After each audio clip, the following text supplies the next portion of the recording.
Green finance का मतलब है उन प्रोजेक्ट्स में पैसे लगाना, इन्वेस्ट करना जो कंपनियां पर्यावरण बचाने में मदद कर रही हैं, जैसे solar energy, clean and technology और वाटर संरक्षण में इन्वेस्ट करने वाली इस कंपनीज। भारत में ग्रीन फाइनेंस की स्थिति अभी क्या है, इसके बारे में चलिए एक नज़र डालते हैं। भारत में ग्रीन फाइनेंस की मांग तेजी से बढ़ रही है। देश में कई सोलर और विंड एनर्जी प्रोजेक्ट्स पर काम हो रहा है, जिनमें निवेश की ग्रीन बॉन्ड्स जारी किए गए। 2021 तक भारत ने लगभग 15 अरब डॉलर की ग्रीन बॉन्ड्स जारी किए थे। यह राशि बड़ी कंपनी और सरकार द्वारा पर्यावरण अनुकूलन परियोजनाओं में निवेश करने में जुटाई गई थी। सरकार की पहल और योजना है। सरकार ने ग्रीन फाइनेंस को बढ़ावा देने के लिए कई ऐसे प्रपोजल्स चलाए हैं। प्रधानमंत्री किसान ऊर्जा सुरक्षा एवं उत्थान महाभियान पीएम कुसुम, इस स्कीम के तहत फार्मर्स को सोलर पंप और छोटे सोलर पावर प्लांट लगाने में मदद की जा रही है। नेशनल सोलर मिशन, भारत ने 2030 तक 500 गीगावाट रिन्यूएबल एनर्जी से प्रोड्यूस करने का टारगेट रखा है। सबसे इंटरेस्टिंग जो डेटास हैं वो ये है कि इंडिया में 2021 में 15 अरब डॉलर के ग्रीन बॉन्ड्स जारी किए गए। 2030 तक इंडिया ने 500 गीगावाट रिन्यूएबल एनर्जी का टारगेट रखा है। हमारी कंट्रीज का लगभग 40% इलेक्ट्रिसिटी का जनरेशन जो है वो ग्रीन एनर्जीज के थ्रू हो रहा है। भारत में 2022 तक रिन्यूएबल एनर्जी का कंट्रीब्यूशन 40% तक बढ़ चला है। 2023 में भारत ने 90 गीगावाट से ज़्यादा सोलर एनर्जी का प्रोडक्शन किया है। ग्रीन फाइनेंस में प्राइवेट सेक्टर की भागीदारी भी काफ़ी तेज़ी से बढ़ रही है, जैसे HDFC, SEBI और ICICI जैसे बड़े बैंक ग्रीन बॉन्ड्स के जरिए इन्वायरमेंट से रिलेटेड जिस प्रोजेक्ट्स हैं उसमें इन्वेस्ट कर रहे हैं।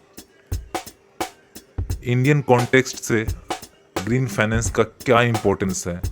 भारत में क्लाइमेट चेंजेस का असर देखा जा रहा है, जैसे कि बाढ़, ड्रॉट्स, काफ़ी ज़्यादा टेम्परेचर का अप एंड डाउन होना, ये सारे चीज़ जो है वो पर्यावरण क्लाइमेट चेंजेस की वजह से हो रहे हैं। ग्रीन फाइनेंस से इन समस्याओं का सॉल्यूशन ढूंढने में मदद मिलेगी। इसके अलावा ये इन्वेस्टर्स के लिए भी एक अच्छा अपॉर्चुनिटी है, क्योंकि पर्यावरण से जो रिलेटेड प्रोजेक्ट्स हैं वो लंबे समय तक आपको एक अच्छा रिटर्न दे सकते हैं। लेकिन इसके लिए काफ़ी सारे चैलेंजेस हैं और वे फॉरवर्ड्स क्या है, मैं उसके बारे में भी थोड़ा लाइट देना चाहता हूँ। हालांकि ग्रीन फाइनेंस में चैलेंजेस भी बहुत हैं। सबसे बड़ी चैलेंज है फंड्स की अवेलेबिलिटी और लोगों में इसके प्रति जो है वो जागरूकता होना, मतलब लोगों में पब्लिसिटी अभी नहीं है इसके बारे में। इसके अलावा जो स्मॉल इन्वेस्टर है वो ग्रीन प्रोजेक्ट में इन्वेस्ट करने के लिए उनको मोटिवेशन की ज़रूरत है, उनको इंस्पायर्ड करने की ज़रूरत है। गवर्नमेंट और फाइनेंशियल इंस्टीट्यूशन को भी इसमें सहयोग करना बहुत ही इम्पोर्टेंट हो जाता है। अल्टीमेट कंक्लूजन क्या निकलता है? ग्रीन फाइनेंस इंडिया के फ्यूचर में जो है इकोनॉमिकली बहुत ही वाइबल हो सकता है। ना केवल ये हमारे इन्वायरमेंट्स के लिए बल्कि हमारे इन्वेस्टर्स को भी काफ़ी फ़ायदेमंद है। जैसे जैसे भारत की इकोनॉमिक आगे बढ़ेगी, ग्रीन फाइनेंस का कंट्रीब्यूशन और भी बढ़ेगा, जैसे और देश को इन्वायरमेंट्स क्लीनेंस में भी हेल्प होगी और हमारे इन्वायरमेंट्स को भी इसका फ़ायदा मिलेगा। ग्रीन फाइनेंस से हम न सिर्फ पैसे कमा सकते हैं बल्कि एक हरा भरा और हेल्दी फ्यूचर्स को भी बिल्ड कर सकते हैं।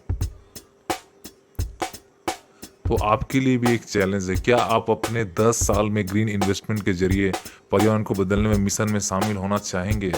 और अगर आपका आंसर हाँ है तो आप कमेंट बॉक्स में ज़रूर यस लिखें। तो होपफुली ये वीडियो आपको अच्छा लगा हो, तो मैं आपको एक नेक्स्ट वीडियोस में लेकर के आऊँगा मैं इसी ग्रीन फाइनेंस से रिलेटेड और भी इन्वेस्टमेंट अपॉर्चुनिटीज़ के साथ। तो प्लीज़ मेरे चैनल को सब्सक्राइब करिए, लाइक करिए और मुझे मोटिवेट करिए ताकि मैं आप लोग के लिए और भी वीडियोस बनाकर लाता रहूँ। Thank you for watching this video.